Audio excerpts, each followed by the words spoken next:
ఆ గజ దొంగ జగనేనా? బొత్స వ్యాఖ్యలకు లోకేష్ కౌంటర్. హెరిటేజ్ కి విఎస్ఆర్ ఏవియేషన్ కి ఎలాంటి సంబంధం లేదని మంత్రి నారా లోకేష్ స్పష్టం చేశారు. మాజీ మంత్రి వివేకానంద రెడ్డిని చంపి ఆ కత్తిని తమ చేతిలో పెట్టి నారాసుర రక్త చరిత్రను రాశారు. ఇప్పుడు కూడా విఎస్ఆర్ ఏవియేషన్ పై చేస్తున్న ఆరోపణలు అలాంటివేనని లోకేష్ వ్యాఖ్యానించారు. హెరిటేజ్ ఫిన్లీజ్ 1996లో స్థాపించిన సంస్థని చెప్పుకొచ్చారు. 2022లో విఎస్ఆర్ ఏవియేషన్ స్థాపించారని ప్రస్తావించారు. బుధవారం అసెంబ్లీ మీడియా పాయింట్ల మంత్రి లోకేష్ చిట్చాట్ చేశారు. హెరిటేజ్ ఫిన్లీజ్ వద్ద ఫైనాన్స్ తీసుకుంది. అనేక ఇతర సంస్థల మాదిరిగానే విఎస్ఆర్ కూడా ఫైనాన్స్ తీసుకుందని స్పష్టం చేశారు. ఆ రోజు తాము అధికారంలోకి వస్తామని, తమ ఎంపీ ఏవియేషన్ మంత్రి అవుతారని, మహారాష్ట్ర దివంగత మాజీ deputy CM Ajit Pawar VSR flight ఎక్కుతారని, అది యాక్సిడెంట్ గురవుతుందని తాము కలగన్నామా, తాము జ్యోతిషులమా అని ప్రశ్నించారు. విఎస్ఆర్ ఏవియేషన్ వ్యవహారంపై పూర్తి వివరాలు మీడియాకు అందిస్తానని చెప్పుకొచ్చారు. జగన్ చేసే ప్రతి నిరాధార ఆరోపణలకు తానెందుకు సమాధానం చెప్పాలని ప్రశ్నించారు. క్లారిటీ ఇవ్వాల్సిన అవసరం ఉన్న ప్రతి ప్రశ్నకు ధీటైన సమాధానం చెబుతామని పేర్కొన్నారు. 2022లో విఎస్ఆర్ ఏవియేషన్ స్థాపించారు. ఆనాడు ముఖ్యమంత్రిగా ఉంది జగన్మోహన్ రెడ్డి. ఆ విఎస్ఆర్ ఏవియేషన్ కి 2022లో హెరిటేజ్ ఫిన్లీజ్ రుణం ఇచ్చింది. ఆనాడు కలగంటారయ్యన్ని జగన్మోహన్ రెడ్డి దండుపాళెం బ్యాచ్ వాళ్ళు చేసే నికృష్టపు రాజకీయాలకి అర్థం పర్థం లేకుండా పోయింది. ఫైనాన్స్ సంస్థ ఏవియేషన్ కి అప్పు ఇస్తే అజిత్ పవార్ చనిపోవడానికి సంబంధం ఏంటి?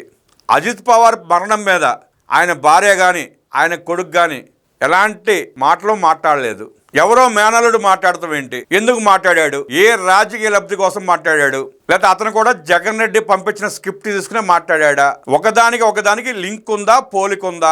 అజిత్ పవార్ మరణం అతనికి లబ్ధి కలుగుతుందని, లబ్ధి చేకూరుతుందని, రాజకీయంగా లాభపడవచ్చని అనుకోవచ్చా?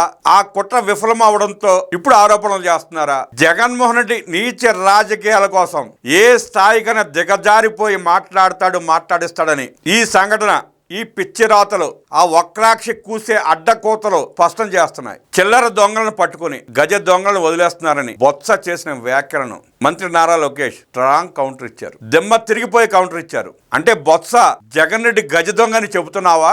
చెవిరెడ్డి భాస్కర్ రెడ్డి, కృష్ణమోహన్ రెడ్డి, ధనుంజయ రెడ్డి, బాలాజీ గోవిందప్ప, రాజ్ కేశరెడ్డి, మిథున్ రెడ్డి వీళ్ళంతా చిల్లర దొంగలని చెబుతున్నావా? బొత్సకు క్లారిటీ కావాలి. మీ ఉద్దేశం ఏంటి? ఏం చెప్పదలుచుకున్నావు అంటూ ప్రశ్నించారు లోకేష్. సిట్ విచారణలో తేలింది అదే కదా. పాత్రదారులంతా చిల్లర దొంగలు, సూత్రధారి గజ దొంగ స్పష్టం చేసింది కదా. ఇంకెందుకు కంగారు పడతావు? మీ 5 ఏళ్ల దుర్మార్గమైన పాలనలో, నికృష్ట పాలనలో చంద్రబాబు నాయుడు గారి మీద 6 కేసులు పెట్టారు. గాలి కేసులు, గాల్లో పోయే కేసులు పెట్టి ఆయన్ని 53 రోజుల పాటు నిర్బంధించి మీ గొయ్యి మీరే తవ్వుకుని ఆ గోతుల కప్పడిపోయి మళ్ళీ ఇంకా లేకి మాటలు, చిల్లర మాటలు అవసరమా? Botsa fibre net, skill, inner ring road, liquor, ఇసుక అసైన్మెంట్ భూములపై కేసులు పెట్టారని తెలిపారు. Fibre net, skill development corporation ని అడ్డగోలుగా వాడుకుని ఆ 2 కార్పొరేషన్లలో తన మందిని, తన పేటీఎం గాళ్ళని, ఆఖరికి వక్రాక్షిలో పనిచేస్తున్న వాళ్ళని కూడా చొప్పించి ఆ 2 కార్పొరేషన్ ద్వారా వాళ్ళందరికి జీతాలు ఇచ్చి ఇక్కడ దిగమింగాడు, అక్కడ దిగమింగాడు సొమ్ములు. ఇక ఇన్నర్ రింగ్ రోడ్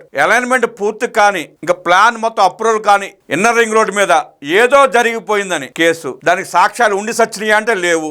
ఎందుకు పెట్టారో, ఎందుకు పెట్టించారో అధికారులు కూడా బుద్ధి జ్ఞానం లేకుండా ఎలా పెట్టారో ఇవాళకి తెలియదు. లిక్కర్ పారదర్శకంగా ప్రభుత్వం వేలంపాటు నిర్వహించి షాపులు నిర్వహిస్తే దాని మీద కేసా? బుద్ధి జ్ఞానం ఉందా? అంటే భవిష్యత్తులో నువ్వు చేసిన లిక్కర్ పాపం బయటపడుతుందని ఇప్పుడు లిక్కర్ కేసు పెడితే చిన్న గీత పక్కన పెద్ద గీత పెట్టినట్టు ఉంటుందని ప్రజల దృష్టి మళ్లించడానికి పెట్టిన కేసు తప్ప ఒక్క రూపాయి, ఒక్క పైసా అవినీతి జరిగిందని నిరూపించగలిగావా జగన్ రెడ్డి?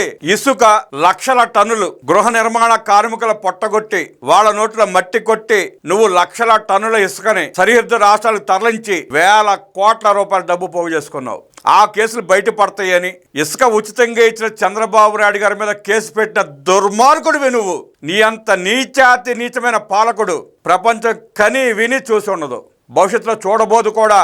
అసైన్మెంట్ భూముల మీద కేసులు, లక్షల ఎకరాలు మీరు కబ్జా చేయడానికి కుదరకపోతే రైతులు మిమ్మల్ని తిరస్కరిస్తే, వ్యతిరేకిస్తే 22A కింద పెట్టి వాళ్ళని ఎన్ని రకాలుగా ఇబ్బంది పెట్టారో తెలుసు. పేదలకు ఇచ్చిన అసైన్మెంట్ భూముల్ని, లక్షల ఎకరాలని నువ్వు, నీ మంది ఎలా ఆక్రమించుకున్నారో తెలుసు. దాని మీద కేసు పెడతావు. అంటే గతంలో నువ్వు పెట్టిన 6 కేసులు, నీ పరిపాలనలో జరిగిన ఆ దుర్మార్గాలు అన్ని బయటకు వస్తాయని ముందే బాబు గారి మీద కేసులు పెట్టి నీ బతుకు బయటపడ్డాక నువ్వు చేసిన అక్రమణలు దుర్మార్గాలు, మారణ హోమాలు, కబ్జాలు, లూటీలు బయటపడ్డాక అదిగో నేను పరిపాలించినప్పుడు చంద్రబాబు మీద కేసులు పెట్టా కాబట్టి రాజకీయ కక్ష సాధించుకోవటం కోసమే నా మీద కేసులు పెడతానని చెప్పి నువ్వు ప్రజలకు చెప్పుకోవడానికి మాత్రమే ముందస్తుగా కేసులు పెట్టావు తప్ప మరొకటి కాదని స్పష్టం అవుతా ఉంది. నువ్వు పెట్టిన 6 కేసుల్లో ఒక్క సాక్ష్యం పెట్టగలిగావా? ఒక్కడి చేత సాక్ష్యం ఇప్పించగలిగావా? నీలాంటి రాజకీయ నాయకులు ఎందుకు పుడతారో తెలియక ప్రజలు తల బాదుకుంటూ చెంపల్ని తమ చెప్పులతో తాము కొట్టుకుంటున్నారు గెలిపించినందుకు. ఇంకా సిగ్గు శరం లేకుండా మళ్ళీ రాజకీయం చేస్తాను అంటూ